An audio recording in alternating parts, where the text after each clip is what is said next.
الله لا إله إلا هو الحي القيوم لا تأخذه سنة ولا نوم. Bismillahirrahmanirrahim.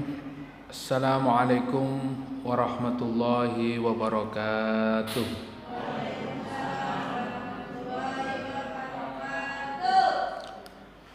Alhamdulillah, ahmaduhu wa nasta'inuhu wa nastaghfiruh wa na'udzu billahi min shururi anfusina wa min sayyiati a'malina. Man yahdihillahu fala mudilla lahu wa man yudlilhu fala hadiya lahu. Asyhadu an la ilaha illallah wahdahu la syarika lahu wa asyhadu anna Muhammadan abduhu wa rasuluh. Allahumma salli wa sallim ala nabiyyina Muhammad wa ala alihi wa ashabihi wa man tabi'ahum bi ihsanin ila yaumiddin, amma ba'du. Bapak Ibu, saudara-saudari yang dimuliakan Allah, alhamdulillah pada malam hari ini kita diberi kenikmatan oleh Allah Subhanahu wa taala untuk bisa melangkahkan kaki kita menuju ke tempat yang sangat mulia ini, yaitu di Masjid Dzikrullah, untuk mengkaji Al-Quran, mengkaji ayat-ayat Allah dan hadis-hadis Rasulullah SAW, dan kita diberikan kesempatan untuk thalabul ilmi, belajar dan terus belajar. Semoga ilmu yang kita pelajari ini akan menjadi syafaat kelak di akhirat, dan mudah-mudahan dengan kita istiqomah thalabul ilmi terus menerus untuk menuntut ilmu, semoga Allah Subhanahu wa taala mewafatkan kita dalam keadaan husnul khatimah. Amin amin ya rabbal alamin. Pada malam hari ini insyaallah kita akan melanjutkan kajian tafsir kita, yaitu pada surat Al-Baqarah ayat 259.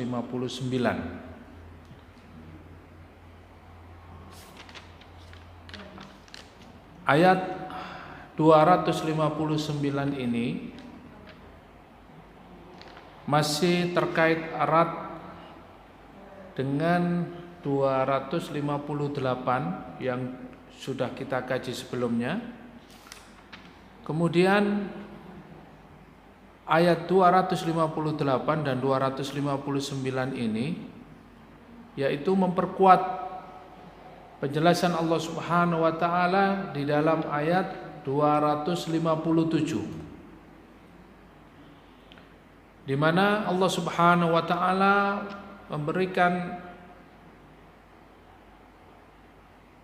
kabar, memberikan pengetahuan kepada kita bahwa Allah adalah waliyul ladzina amanu.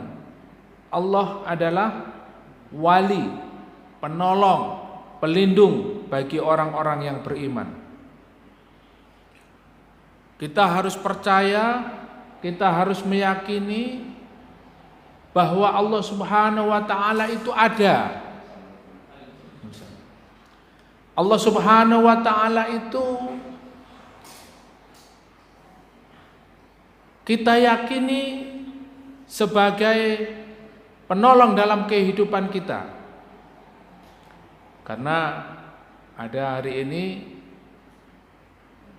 mereka yang tidak percaya kepada Allah, apalagi meyakini Allah, apalagi sampai mencintai Allah, apalagi rindu kepada Allah, sehingga hidupnya ya hanya sebatas di dunia karena dia tidak meyakini Allah itu ada, tidak meyakini Allah Subhanahu wa taala itu menjadi penolong dan pelindungnya. Apalagi sampai meyakini syariat Allah, menjalankan perintah-perintah Allah di dalam kehidupannya, Sementara dia sendiri tidak meyakini Allah itu ada. Apalagi sampai meyakini syariat-syariat Allah, perintah-perintah Allah di dalam kehidupannya. Bahkan mungkin meningkat pada level yang lebih tinggi, yaitu mencintai Allah. Bagaimana dia mencintai Allah sementara dia tidak meyakini Allah itu ada, tidak meyakini perintah Allah? Tidak mungkin dia mencintai Allah, apalagi merindukannya. Maka di dalam ayat ini kita mengkaji bahwa Allah Subhanahu wa ta'ala itu pelindung bagi orang-orang yang beriman. Ketika kita meyakini Allah itu ada, Allah itu menjadi pelindung kita. Yukhrijuhum minadh-dhulumati ilan nur, yang mengeluarkan dari kegelapan menuju kepada cahaya yang terang benderang. Maka fa insyaallah Allah Subhanahu wa ta'ala akan memberikan pertolongan kepada kita. Allah yang melindungi kita, Allah yang memberikan rizki kepada kita, dan Allah Subhanahu wa ta'ala yang akan menjadikan kita hidup penuh dengan keberkahan. Fid dunya hasanah wa fil akhirati hasanah.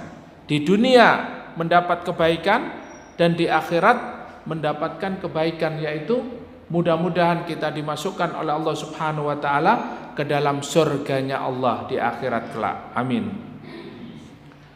Inilah pentingnya kita mengetahui dan meyakini Allah. Dan ayat berikutnya bukti bahwa Allah Subhanahu wa ta'ala itu memberikan pertolongan kepada hambanya. Pada pertemuan yang lalu kita mengkaji alam tara ilal ladzina haja Ibrahima fi rabbih. Allah Subhanahu wa ta'ala memberitahukan kepada kita tentang seorang yang membantah, orang yang membantah Ibrahim, yang membantah Nabi Ibrahim. Jadi Allah sebutkan secara jelas nama Nabi Ibrahim karena dalam kehidupan kita penting untuk mengetahui siapa sosok Nabi Ibrahim alaihissalam. Nah, di dalam ayat ini disebutkan ada yang membantah Nabi Ibrahim terkait tentang apa? Tentang fi rabbihi, tentang Allah. Tentang Allah.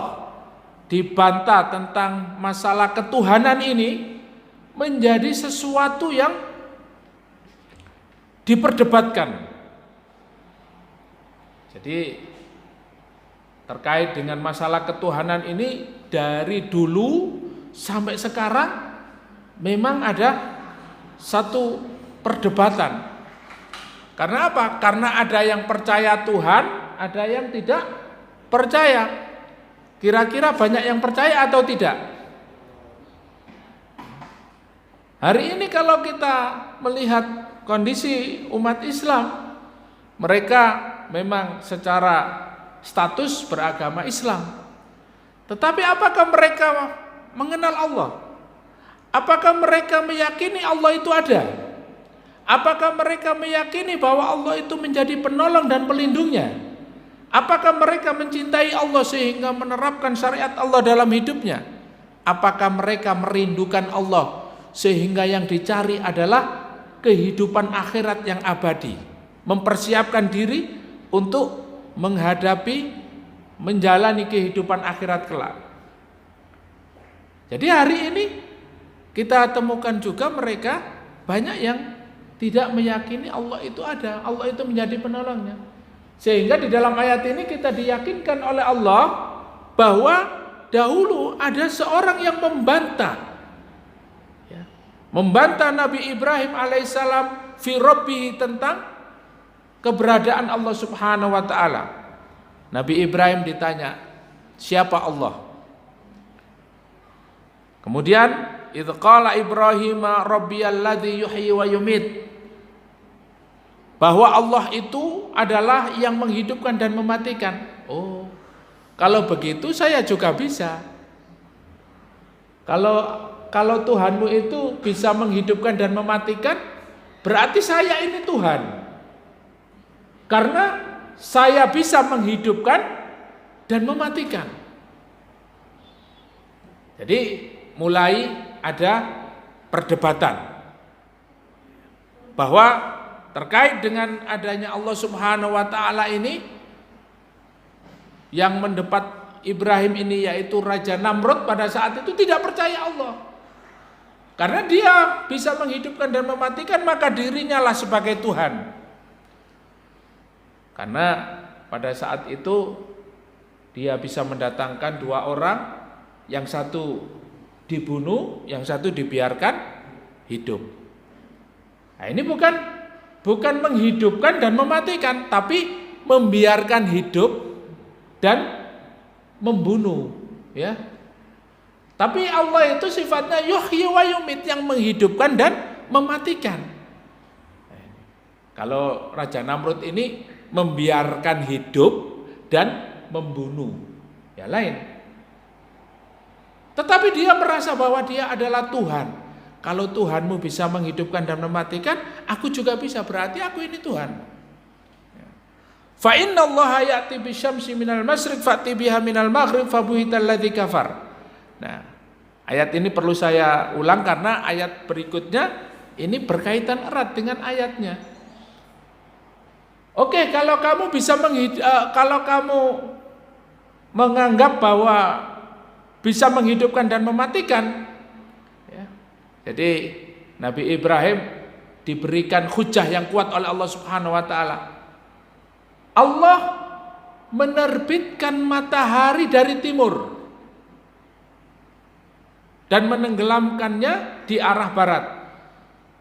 Maka kalau kamu bisa terbitkan matahari dari arah barat dan tenggelam di arah timur. Kemudian terdiam. Raja ini terdiam dan tidak bisa menjawab sepatah kata. Karena apa? Karena memang dia tidak bisa. Maka disinilah Allah memberikan kekuatan hujjah kepada Nabi Ibrahim alaihissalam. Baik Bapak Ibu yang dimuliakan Allah Subhanahu wa taala, malam hari ini kita akan melanjutkan dari ayat 258 dan hari ini kita masuk 259. Allah Subhanahu wa taala berfirman, A'udzu billahi minasy syaithanir rajim. Aw kalladzi marra 'ala qaryatin wa hiya khawiyatun 'ala urushiha. Qala anna yuhyi hadhihi Allahu ba'da mautiha. فأماته الله 100 عام ثم بعثه قال كم لبثت قال لبثت يوما أو بعض يوم قال بل لبثت 100 عام فانظر إلى طعامك وشرابك لم يتسنه وانظر إلى حمارك ولنجعلك آية للناس وانظر إلى العظام كيف ننشزها ثم نكسوها لحما فلما تبين له قال أعلم أن الله على كل شيء قدير. اللهم ارحمنا بالقرآن. أو كالذي مر على قرية. Di ayat ini Allah Subhanahu wa taala menggunakan au ai bermakna harful ataf.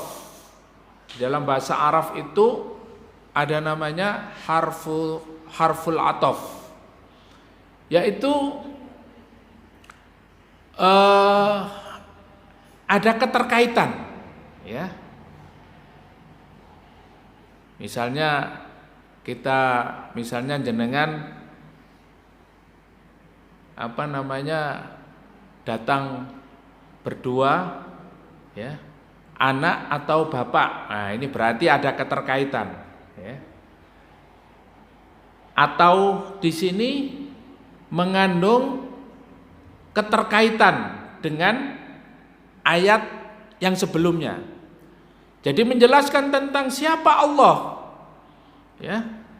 Allah adalah pelindung bagi orang-orang yang beriman, dan Allah memiliki sifat yuhyi wa yumit. Allah bisa menghidupkan dan mematikan, dan Allah bisa menerbitkan matahari dari timur dan menenggelamkannya ke arah barat. Ini satu bukti bahwa Allah itu ada. Sebetulnya hanya satu ayat saja, itu sebetulnya kalau kita berpikir, orang-orang kafir itu berpikir, dia akan menenggelegep seperti Raja Namrud. Dia akan paham, iya memang Allah itu ada. Tetapi karena mereka wa minan nasi aktsaruhum la yaqilun, dan banyak manusia ini yang mereka itu tidak layak kilun, tidak berpikir, layak tafakkarun, tidak berpikir, layak kilun, tidak menggunakan akalnya, ya. Sebetulnya ayat yang kemarin saja itu sudah cukup. Nah, ini ditambah oleh Allah, bukti Allah itu ada. Au kalladzi marra ala qaryah, atau, nah ini ya, atau kalau kemarin perdebatan antara Raja Namrud dan Nabi Ibrahim, sekarang Allah kasih bukti lagi kalau Allah itu ada. Jangan sampai kita tidak percaya kepada Allah, karena ayat ini sudah jelas bahwa Allah Subhanahu wa ta'ala itu ada. Atau kalladzi marra ala qaryah, atau sebuah kisah, ada sebuah kejadian, ya. Seorang yang berjalan, kalladzi, alladzi, ya, menunjukkan ada seorang laki-laki marra ala qaryatin, pada suatu hari dulu, ya, dulu ada seorang laki-laki yang berjalan di sebuah negeri. Wa hiya khawiyatun ala urusiha, dan dia melewati sebuah negeri di mana negeri tersebut dalam keadaan hancur berkeping-keping bangunannya. Tidak ada bangunan yang berdiri kokoh. Khawiyatun itu di sini diartikan apa? Roboh, ya. Tapi sebetulnya khawiyatun itu kosong, ya.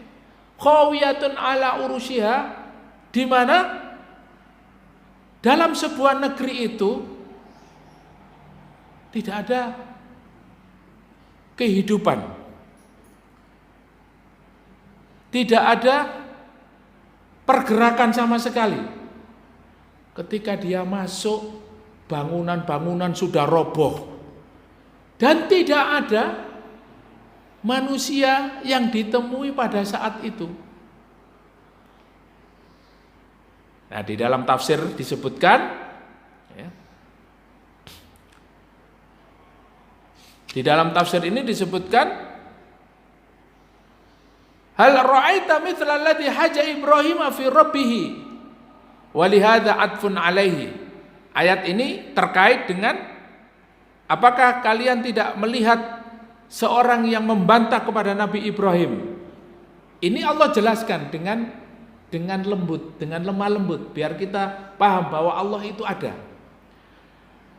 Nah, kita masuk pada ayat ini, ikhtalafu fi hadzal man huwa, banyak tafsir atau banyak ulama yang berselisih pendapat siapa laki-laki ini. Ya. Nah, di dalam Al-Qur'an enggak ada, Pak. Makanya kalau kita enggak ngaji tafsir, enggak tahu siapa yang laki-laki yang berjalan di Korea, yang di negeri yang roboh. Nah, negerinya pun nanti dibahas di tafsir ini. Itu negeri mana? Apa Kupang Kerajaan, daerah Surabaya, apa daerah Pasar Kembang, ya. Terus yang laki-laki, yang orangnya ini siapa? Nah, ini disebutkan. Tapi kalau kita tidak ngaji tafsir, nggak tahu. Di Al-Quran hanya disebutkan ada seorang laki-laki yang berjalan di sebuah negeri yang roboh bangunannya. Ya. Nah, negerinya itu pun ya Korea saja, Korea gitu, negeri atau kampung atau desa, tapi tidak disebutkan. Nah, tapi di sini para mufassir ikhtalafu fi hadzal man huwa. Ada yang berselisih pendapat tentang siapa yang lewat itu. Orang yang lewat itu siapa? Faruwiya Ibnu Abi Hatim, ya, diriwayatkan dari Ibnu Hatim, an Asim Ibnu Dawud, an Adam bin Abi Iyas, an Israil, an Abi Ishaq, an Naji Ibnu Ka'ab, an Ali bin Abi Thalib, ya, dari Ali bin Abi Thalib. Jadi nyambung ya sanadnya. Periwayatannya nyambung. Annahu qala huwa azizun wa rawahu Ibnu Jarir an-Najiatin nafsahu wa hakahu Ibnu Jarir wa qala Wahab bin Munabi wa Abdullah bin Ubaid wa Armiyah Ibnu Halqiyah. Nah, yang pertama disebutkan huwa azizun itu adalah orang yang sangat mulia. Ya. Kemudian yang kedua, pendapat yang kedua disebutkan dia adalah orang yang bernama Armiyah. Kemudian disebutkan lagi annahu qala huwa ismul Khidir.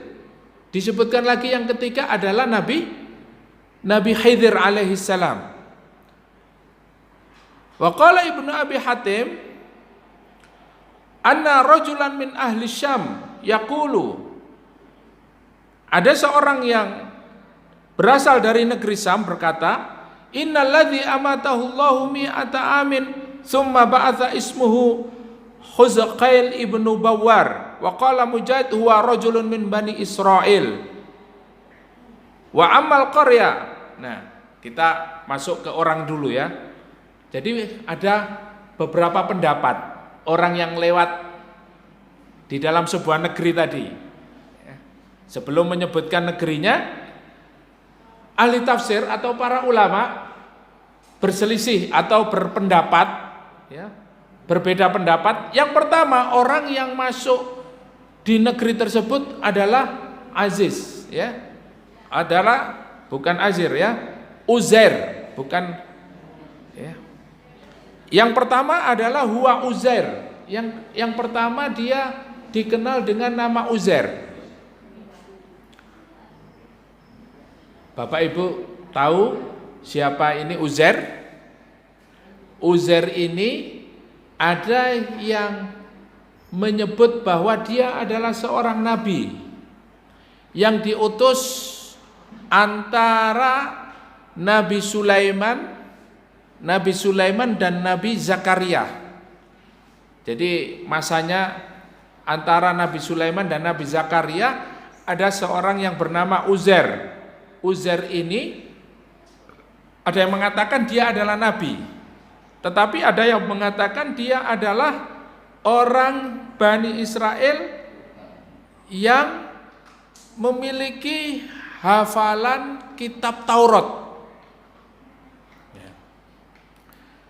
Jadi Uzair ini, nama Uzair ini juga ada perbedaan pendapat, ya. Ada perbedaan pendapat. Tetapi dikatakan bahwa nama Uzair ini yang paling kuat menurut para mufasir. Jadi yang lewat di dalam sebuah negeri tersebut itu adalah bernama Uzair. Nah, ini yang paling kuat pendapatnya. Jadi Uzair ini disebut juga sebagai seorang nabi, tetapi dia bukan sebagai rasul. Ya, hanya nabi, karena kalau rasul itu ada 25. Tetapi kalau nabi itu lebih dari 100, ya. Jadi nabi ini banyak. Ada banyak nama. Nah, termasuk kalau Uzair ini seorang nabi, ya, orang yang soleh pada zamannya. Kemudian ada yang bernama Armia. Armia ini juga seorang Bani Israel, dan dia adalah termasuk juga dikatakan, ada yang mengatakan dia seorang nabi, ya. Kalau sekarang ini ya orang-orang soleh lah, orang wali gitu ya. Kalau dulu diutus atau dia dikatakan juga sebagai seorang nabi. Kemudian ada juga yang mengatakan pokoknya dia dari karangan Bani Israel. Nah, kalau di dalam Al-Quran ini Bapak Ibu, kalau tidak disebutkan, kalau ayat yang sebelumnya ayat 258 itu jelas disebutkan siapa, ada sebuah nama. Namanya siapa? Nabi Ibrahim. Berarti Nabi Ibrahim ini penting. Kalau Al-Quran sudah menyebutkan sebuah nama, berarti nama ini penting. Nah, tapi kalau di ayat ini, au kalladzi marra, ada seorang laki-laki yang lewat. Nah, tapi gak disebutkan oleh Allah namanya, berarti laki-laki ini tidak begitu penting. Tak begitu penting. Yang penting nanti pelajarannya. Pelajaran apa yang diambil dari seorang laki-laki ini? Artinya apa? Kalau panjenengan nanti menelusuri sapa sih wong lanang iki, isiku nanti gak nutut, Pak, ya. Gak nutut. Nah, ini tapi kita merujuk kepada pendapat para ulama, laki-laki itu yang paling kuat pendapatnya bernama siapa? Uzair.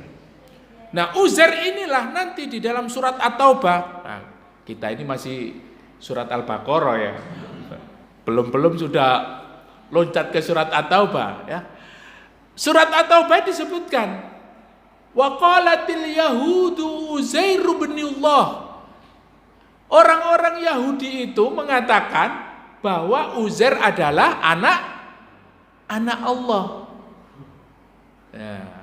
Wa qalatin nasara Masihu ibnullah. Sedangkan orang-orang Nasrani dia mengatakan Al-Masih anak Allah.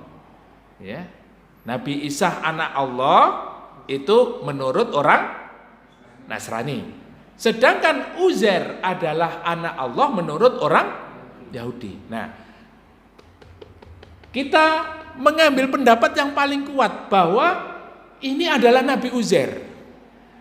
Yang disebutkan di dalam ayat ini, Masya Allah ya, ini satu ayat aja sebetulnya nanti itu kita paham betul, ya Allah, memang Allah itu ada gitu ya. Karena di dalam ayat ini, Nabi Uzair ini melewati sebuah kampung. Wahya khawiyatun, ala qaryatin, kampungnya. Nah, ini kita sudah masuk kampung. Kampungnya ini wa ammal qaryah, adapun negara ya atau tempat yang dilewati oleh Nabi Uzair ini tadi, oleh laki-laki yang bernama Uzair ini tadi. Ya, kalau dalam Al-Qur'an qaryah saja, enggak disebutkan. Berarti kalau tidak disebutkan tempat ini penting apa tidak? Enggak penting, ya. Enggak penting. Yang penting nanti pelajarannya. Tetapi tidak ada salahnya kita mengetahui Korea ini negeri mana yang telah dilewati oleh laki-laki ini. Nah, ini ternyata fal masyhur annaha Baitul Maqdis. Yang paling masyhur para ulama menjelaskan bahwa negeri yang dilewati oleh Uzair ini bernama Baitul Maqdis. Panjenengan tahu di mana Baitul Maqdis? Di mana? Palestina. Nah, ini sudah ada sejarahnya, ya. Sudah ada sejarahnya. Ini sekitar tahun 600 sebelum Masehi. Berarti jauh sekali, ya. Sebelum kedatangan atau kelahiran Rasulullah Shallallahu Alaihi Wasallam. Allah Subhanahu Wa Taala sudah memberikan kisah, ya. Dan ayat ini ketika turun, Rasulullah Shallallahu Alaihi Wasallam mendengarkan cerita ini, seakan-akan Rasulullah melihat langsung kisah ini. Ya.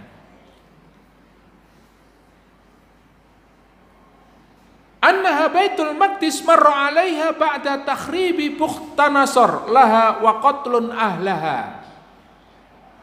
Nah, ini sebetulnya banyak ulama yang berpendapat, ya. Saya sebutkan dua saja karena banyak, ya. Saya sebutkan dua saja biar tidak terlalu gagal paham, ya. Tidak panjang juga. Yang pertama, Qaryah ini disebutkan bahwa dia adalah Baitul Maqdis, di mana Uzair ini ketika lewat negeri tersebut itu telah terjadi takhrib, telah terjadi banyak penghancuran, ya. Bukhtanasar. Oleh siapa? Oleh seorang raja yang bernama Bukhtanasar, ya. Bukhtanasar, nanti bisa di googling nanti ada Raja Babilonia. Raja namanya Bukhtanasar. Ini adalah raja yang sangat kejam. Raja yang sangat kejam. Kenapa raja ini bisa melakukan penghancuran? Wa qatlun ahlaha, tidak hanya penghancuran rumah-rumah, gedung, tetapi apa? Raja Bukhtanasar ini membunuh semua penduduk yang ada di dalamnya. Raja Bukhtanasar ini pertama kali dia melakukan penghancuran, pembunuhan terhadap penduduknya, yang sebelumnya Allah sudah mengingatkan kepada penduduk yang bernama Bani Israel ini. Diingatkan dengan didatangkan seorang orang soleh. Nah, orang soleh itu, kalau tadi ada Uzair, ada Armia namanya. Nah, Ermia, ya itu bahasa dulu, ya.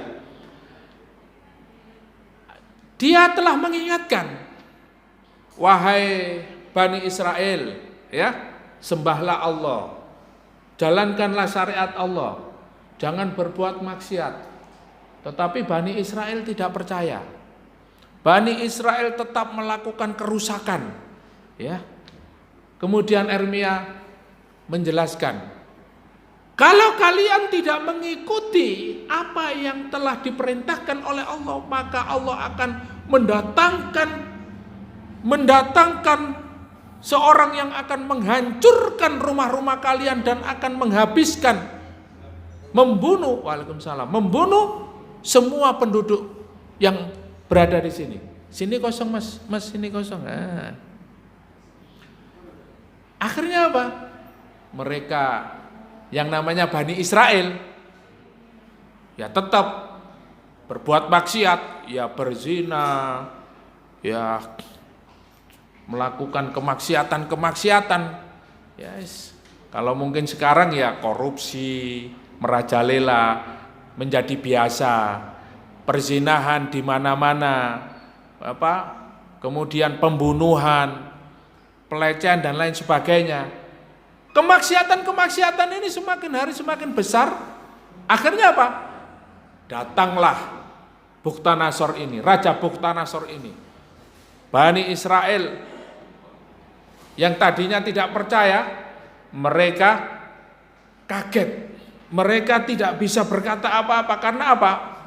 Raja Bukhtanasor ini datang bertujuan untuk menghancurkan seluruh penduduk yang ada di negeri itu. Dan semua bangunan diratakan dengan tanah. Nah, inilah kemudian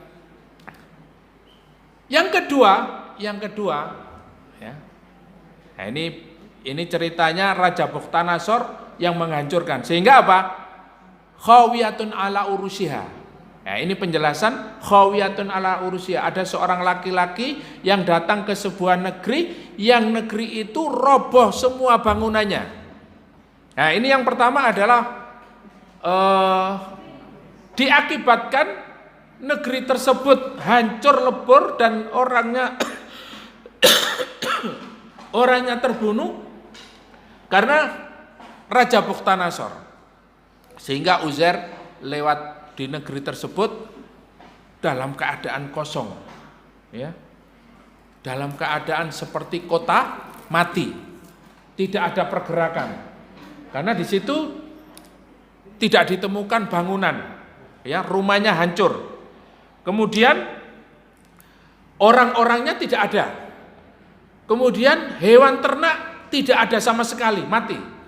Tumbuh-tumbuhan, ya, kering, kerontang. Nah, yang kedua, Uzair ini membawa makanan, sedang berjalan di sebuah kampung ini dengan membawa makanan. Yang dibawa adalah roti, anggur, buah tin, dan minuman, ya, jus dari buah-buahan. Nah, dia lewat di situ. Kemudian karena panasnya istirahat, berteduh di sebuah tempat. Qala anna yuhyi hadhihi Allahu ba'da mautiha. Kemudian dia berkata, bagaimana bisa Allah akan menghidupkan penduduk negeri ini setelah kematian mereka, setelah desa ini seperti desa mati, ya.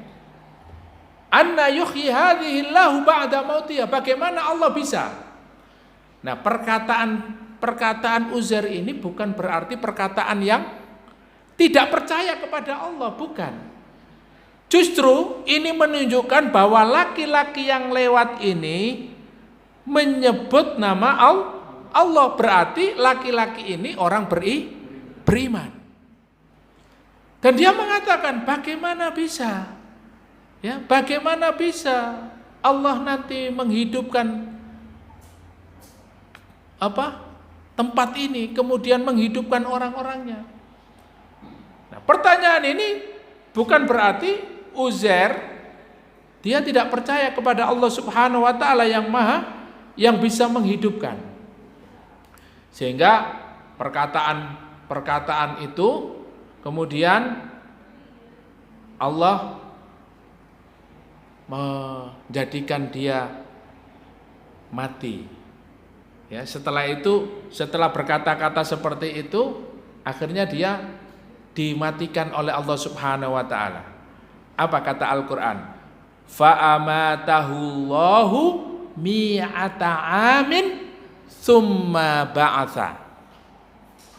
Nah, ini yang menjadi kunci bahwa Allah Subhanahu wa taala mematikan Uzair ini mi'atu amin. Berapa tahun, Pak? Mi'ah. Khamsin, ya, alaf 1000. Alfain 2000. Khamsin 50. Kalau mi'ah. Kalau 1000 alaf. Kalau mi'ah 100, ya. Nah, ini kita belajar bahasa Arab nggak apa-apa, ya. Karena ini fulus, ya. Fulus kan perlu ini, ya. Kam hada kam. Ya, khamsin. Ya, 50, ya.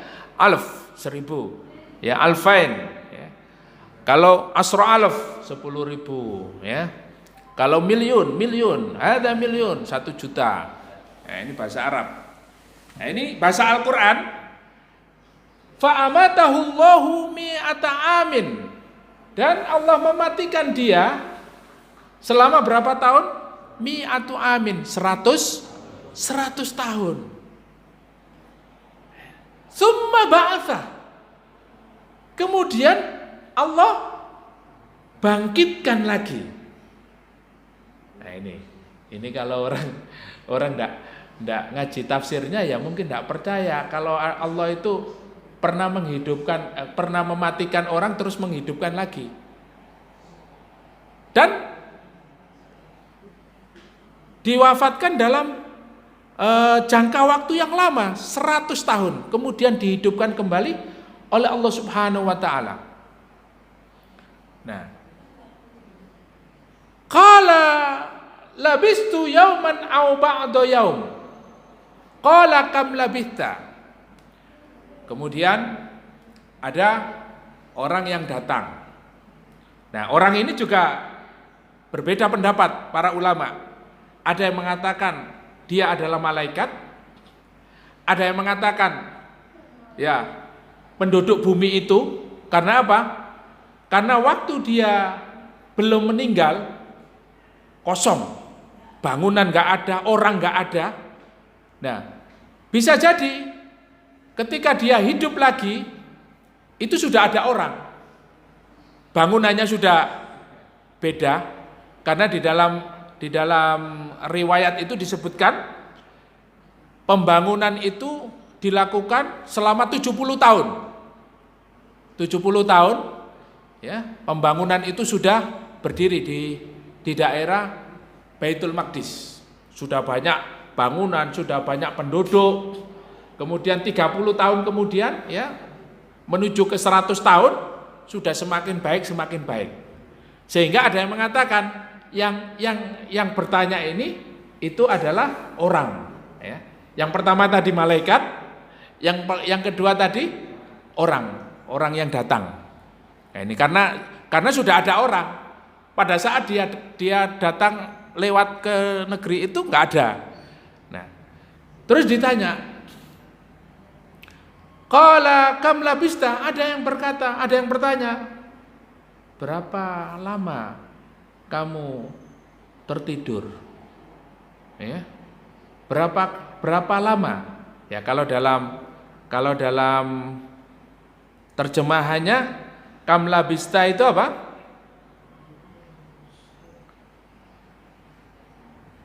Ya, berapa lama kamu meninggal dunia? Ya. Berapa lama kamu mati? Ya. Berapa lama kamu tinggal di sini? Ya. Jadi orang itu tanya, tapi ada yang mengatakan dia adalah malaikat. Kemudian dia menjawab, qala labitu yauman aw ba'da yaum. Uzair mengatakan apa? Aku tinggal di sini, ya. Aku sudah tertidur di sini hanya yauman, ya cuma sehari. Au ba'da yaum. Bahkan dia mengatakan, ya 1 hari apa setengah hari lah. Karena apa? Karena di dalam tafsir ini disebutkan dia ketika istirahat itu dalam keadaan apa? Dalam keadaan panas terik. Berarti kan sekitar jam, kalau di sini sekitar jam berapa? Matahari ya jam 12 lah ya. Nah, terus waktu dia bangun dalam keadaan sudah surup gelap. Berarti cuma setengah hari ya. Jadi jam 12 sampai jam 6. Ya, atau sudah malam lah. Sehingga dia mengatakan, ya saya tinggal di sini, saya tidur di sini cuman ya sehari atau setengah hari lah. Qala labistu yauman aw ba'da yaum. Qala. Kemudian Allah berkata, ya. Bal labista mi'ata amin. Kamu itu tinggal di sini, tertidur di sini sudah sejak mi'atu amin. Selama berapa tahun? 100 tahun. Nah, jadi ternyata kalau mati itu nggak terasa, Pak. Ya toh? Dihidupkan lagi nggak terasa. Seperti apa? Seperti tidur. Ya seperti tidur. Tetapi kalau tidur kan tidak dibangkitkan ya. Masih kita ada nafas ya. Rohnya tidak dicabut. Tetapi kalau ini dimatikan, Allah Subhanahu wa taala mematikan, mewafatkan sehingga dia dicabut ya, mati mi'atu amin selama 100 tahun. Apa buktinya? Allah sampaikan di dalam ayat ini ya, dia nggak percaya. Mosok sih 100 tahun ya, nggak mungkin lah saya sudah 100 tahun di sini. Kemudian Allah katakan di dalam ayat ini, fandur ila ta'amika wa syarabika lam yatasanna. Coba ya. Tadi Uzair datang ke negeri tersebut membawa apa? Membawa makanan, minuman sama kendaraan. Orang dulu kendaraan. Nah, kendaraannya itu ya keledai. Ya, khimar. Nah, fandur ila ta'amika wa syarabika lam yatasanna, kata Allah. Lihat. Kamu lihat makananmu, minumanmu lam yatasanna, tidak dimakan oleh waktu. Nah, ini perbedaannya nanti. Lihatlah. Kamu lihat makananmu, minumanmu tidak berubah sama sekali. Wandur ila khimarika, tapi lihat kepada siapa? Khimarika, keledaimu, tungganganmu. Lihat itu khimar itu. Walinaj'alaka ayatan linnas, kami jadikan ayat tanda bukti bagi seluruh manusia. Apa yang terjadi? Dia tertidur selama 100 tahun, ya. Kemudian makanan minumannya tidak berubah sama sekali, tetapi dia dan khimarnya itu sudah berupa tulang, ya. Sudah berupa apa? Sudah berupa tulang. Wandur ilal idhami kaifa nunshizuha. Dan lihatlah bagaimana Allah Subhanahu wa taala mengangkat tulang. Ini kita bahas yang pertama, tulang dulu. Allah Subhanahu wa taala di dalam tafsir ini disebutkan bahwa Uzair ini ketika dihidupkan kembali oleh Allah Subhanahu wa taala, yang pertama adalah yang dihidupkan itu matanya. Sehingga apa? Fandur, nadhara yan dzuru. Maknanya apa? Melihat, lihatlah. Nah, beliau itu diberikan oleh Allah Subhanahu wa taala, matanya bisa melihat bagaimana proses Allah Subhanahu wa taala menghidupkan dirinya sendiri sebelum melihat khimarnya, keledainya itu dihidupkan Allah. Nah, Allah Subhanahu wa taala menjadikan matanya ini bisa melihat bagaimana Allah Subhanahu wa taala wandur ilal idham. Lihat itu. Tulang-tulangnya ini dikumpulkan dulu, diangkat, ya. Nah, ada yang mengatakan bahwa Allah Subhanahu wa taala mengirim angin, ya. Kemudian sehingga tulang-tulangnya itu tertata, ya. Karena ya 100 tahun, Pak, itu mesti tulang-tulang itu sudah berserakan, ya. Mungkin ada yang pernah ke kuburan, ya. Kalau saya pernah di mana itu, Baratu, itu kan kuburan itu sangat padat sekali, Jadi ada saudara itu yang dari Kalianak kalau meninggal dikuburkan di Mbah Ratu.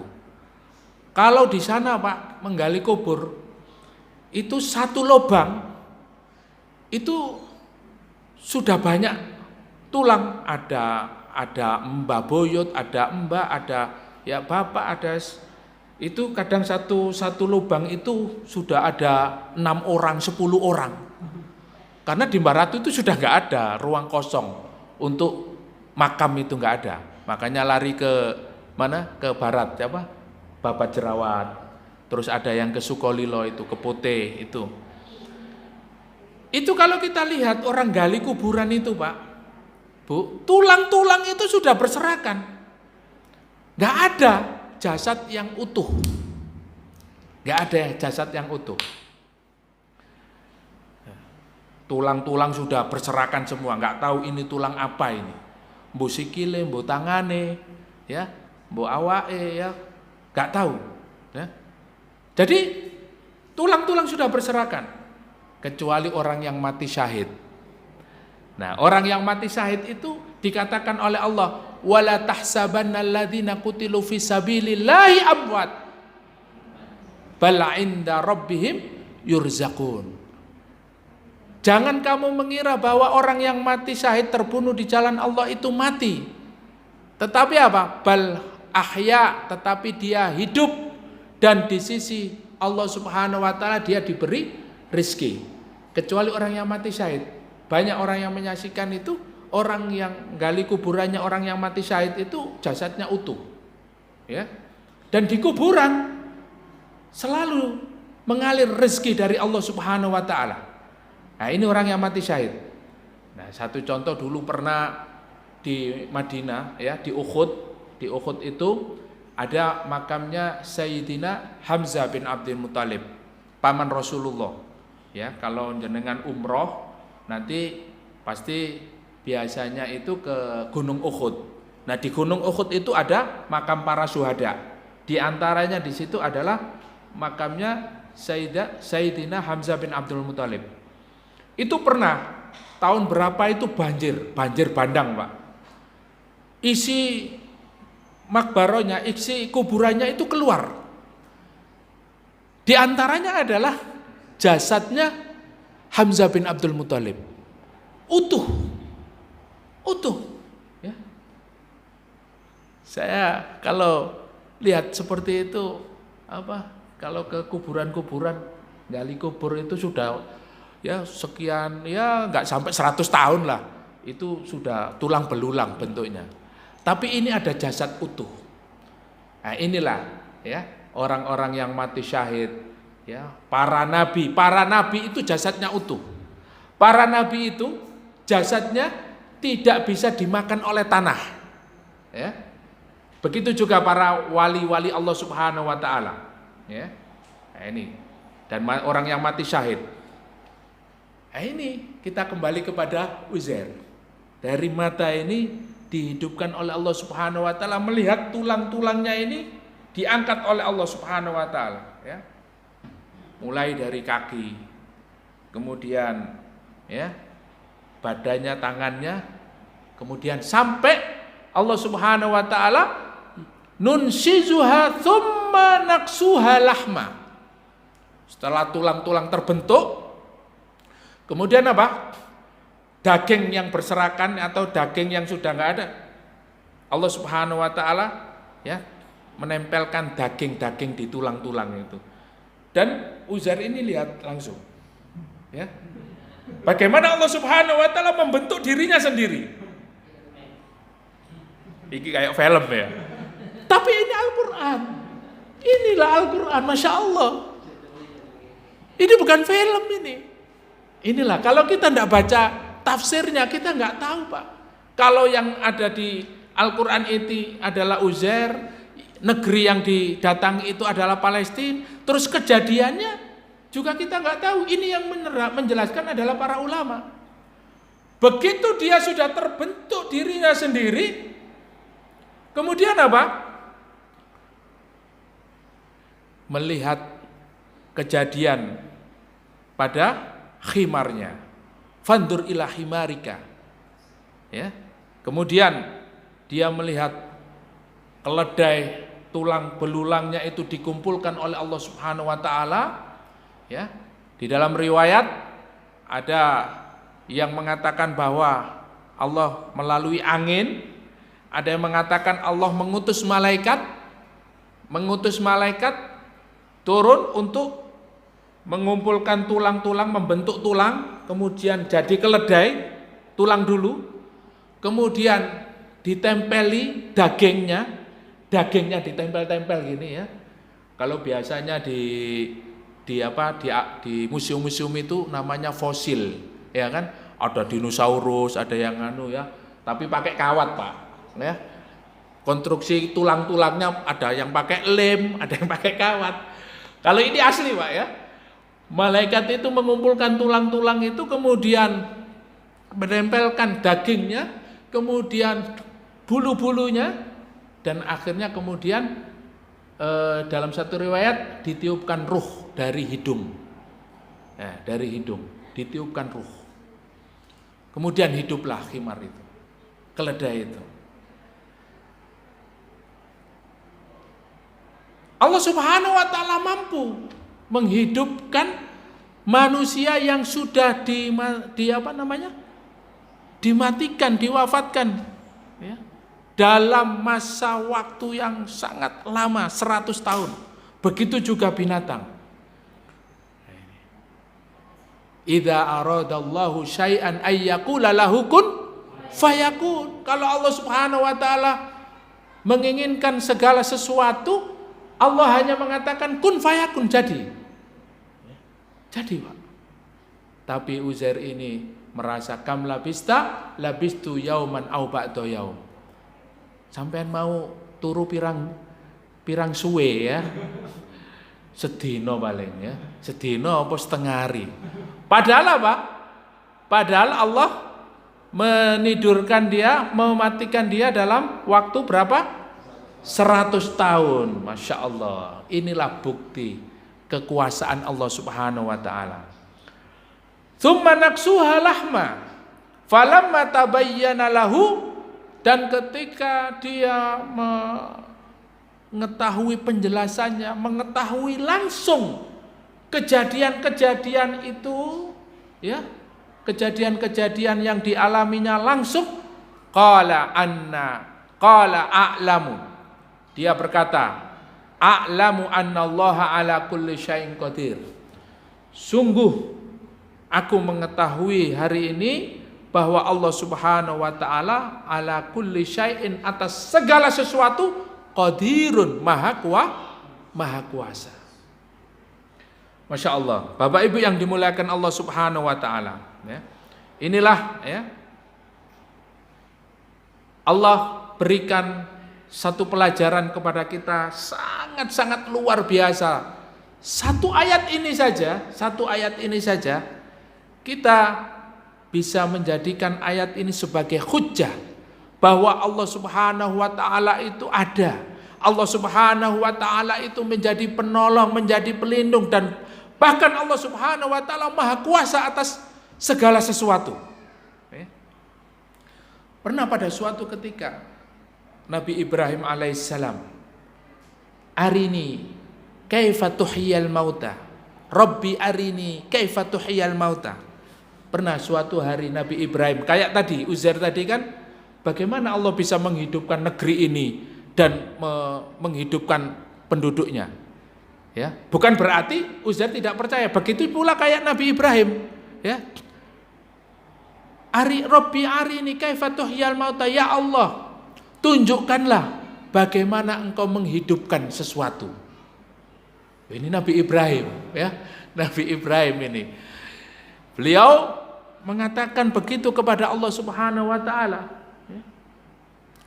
Dan kemudian Allah Subhanahu wa taala perintahkan, afalam tu'min, apakah kamu tidak percaya wahai Ibrahim? Saya percaya ya Allah. Walakin litatma'inna qalbi, akan tetapi untuk meyakinkan hatiku. Nah, Biasanya orang yang ngeyel iku atine gak marem. Nah, gak maduk sama pikirannya. Wah, gak percaya aku. Sik durung marem aku, durung percaya aku. Nah, biasanya seperti itu. Nabi Ibrahim saja seperti itu. Ya Allah, tolong tunjukkan bagaimana engkau menghidupkan sesuatu. Loh, apa kamu tidak percaya? Percaya ya Allah. Itu untuk menenangkan hatiku. Kemudian apa? Allah perintahkan untuk apa? Memotong-motong burung menjadi 4. Ya. Yang satu taruh di sebelah selatan, yang satu sebelah utara, sebelah timur dan sebelah barat. Ya, di atas gunung. Dan itu jaraknya jauh. Ya. Kemudian Allah Subhanahu wa taala sekali perintah untuk meniupkan ya. Untuk memerintahkan sesuatu, menghidupkan sesuatu yang menurut akal pikiran manusia itu tidak bisa, oleh Allah Subhanahu wa taala kun fayakun. Kemudian burung yang ditaruh oleh Nabi Ibrahim di atas gunung yang dari barat, timur, selatan, utara ini kumpul jadi satu dan dia hidup kembali. Tidak ada susahnya. Mudah bagi Allah untuk menghidupkan sesuatu, ya. Oleh karena itu Allah saja bisa menghidupkan sesuatu yang sudah mati, yang jaraknya 100 tahun sudah mati dihidupkan kembali. Apalagi untuk menjaga kita, ya.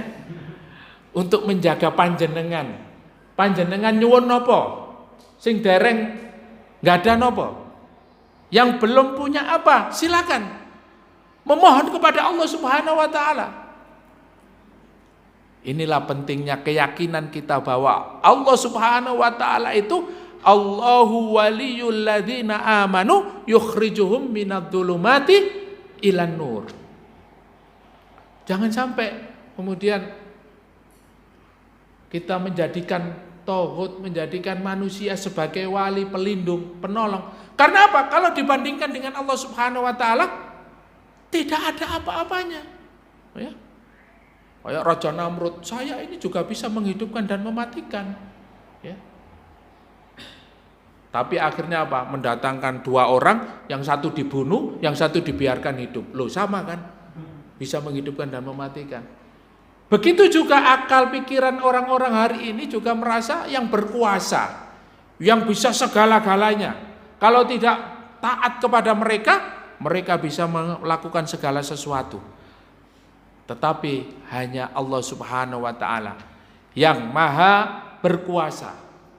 Tidak ada yang berkuasa selain Allah Subhanahu wa taala. Maka kalau ada penguasa hari ini yang lebih berkuasa daripada Allah, lebih berkuasa daripada Tuhan semesta alam ini, maka dia tidak ada bedanya dengan Namrud, Raja Namrud dan Raja Fir'aun yang mengaku sebagai Tuhan dan tidak lama lagi akan meninggal dunia. Yang tidak lama lagi akan dimatikan oleh Allah Subhanahu wa ta'ala. Bapak Ibu yang dimuliakan Allah Subhanahu wa ta'ala, inilah dari ayat-ayat ini kita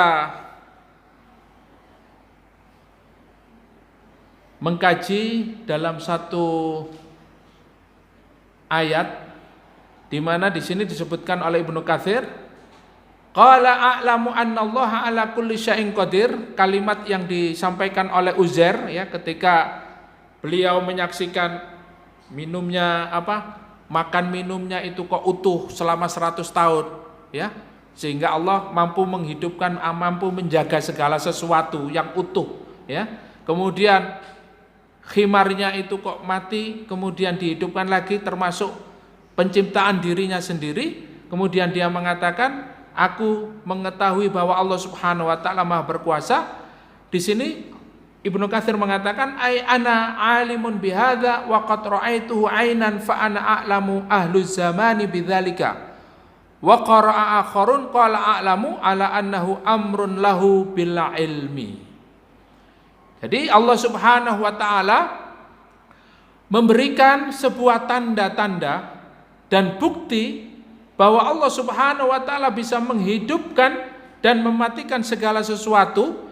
Itu adalah urusan atau amrun lahu bil ilmi. Harus mengetahuinya dengan ilmu, ya. Untuk meyakini bahwa Allah Subhanahu wa taala itu ada, Allah Subhanahu wa taala Maha Kuasa, Allah Subhanahu wa taala yang menjadi penolong bagi manusia ini adalah segala sesuatu yang bisa diketahui berdasarkan ilmu. Oleh karena itu di dalam surat Al-Fatih disebutkan fa'lam annahu la ilaha illallah fastaghfir lidzambik.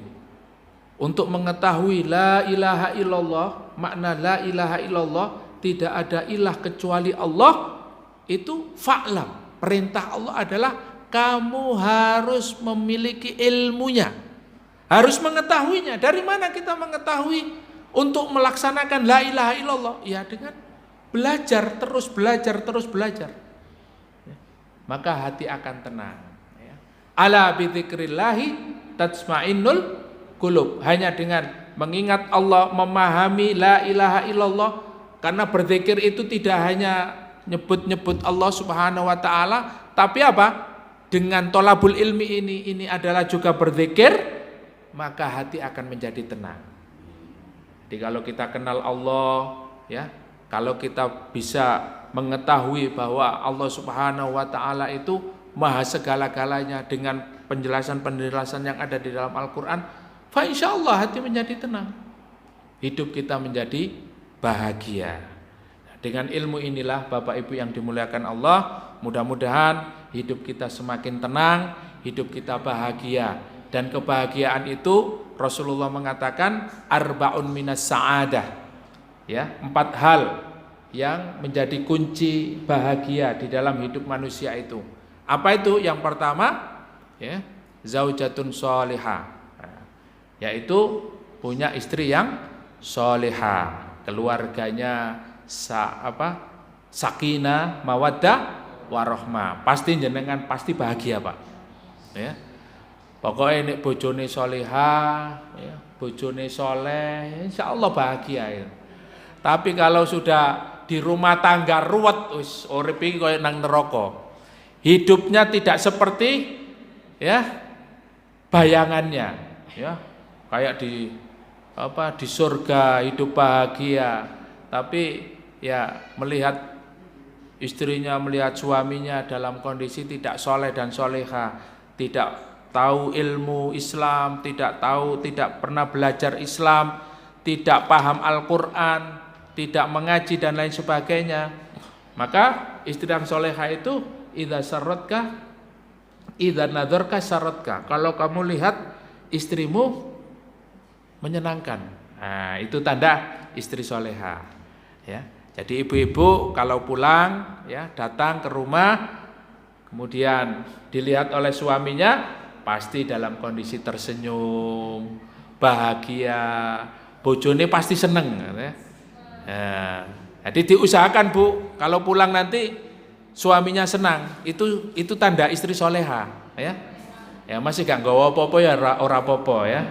Yang penting nyenengno bojo itu ciri-ciri soleha.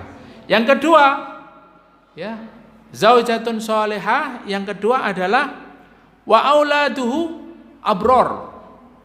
Punya anak yang baik, anak-anak yang rajin tholabul ilmi, anak-anak yang soleh, anak-anak yang bisa menghafal Quran, anak-anak yang senantiasa berbakti kepada orang tua. Itu apa? Tanda-tanda hidupnya bahagia, ya. Nah, kemudian yang ketiga adalah khulatauhu as-solihun. Teman-temannya itu adalah orang-orang yang soleh. Teman-teman panjenengan, ya, orang-orang yang soleh, orang-orang yang saling menasihati di dalam kebenaran dan senantiasa bersabar, itu tanda bahagia, ya. Jadi wis nang omah nyenengno, ya, di rumah sudah bahagia karena suami istrinya soleh-soleha. anak-anaknya juga baik-baik, di luar temannya baik-baik. Yang keempat apa? Warizquhu min baladihi, dan rezekinya itu diperoleh dari negerinya sendiri. Ya, wis gak usah dadi TKI, TKW. Nah ini karena ini salah satu tanda-tanda hidup bahagia, ya, diriwayatkan oleh Ad-Dailami. Di dalam satu riwayat itu Rasulullah menyebutkan seperti itu. Bapak Ibu yang dimuliakan Allah, itulah yang mungkin kita bisa kaji pada malam hari ini, dan mudah-mudahan dengan kajian-kajian ini semakin bertambah ilmu kita, semakin kita bisa memahami siapa Allah Subhanahu wa taala. Semakin kita memahami siapa Allah Subhanahu wa taala, semakin tenang hidup kita. Semakin hari kita mengetahui Allah Subhanahu wa taala, semakin yakin kita kepada Allah. Kita semakin menggantungkan diri kita kepada Allah. Semakin hari semakin cinta kepada Allah. Kita melaksanakan syariatnya, kita menjaga sholat, kita senantiasa menjaga syariat-syariat Allah dalam hidup ini, dan semakin hari semakin rindu kita kepada Allah.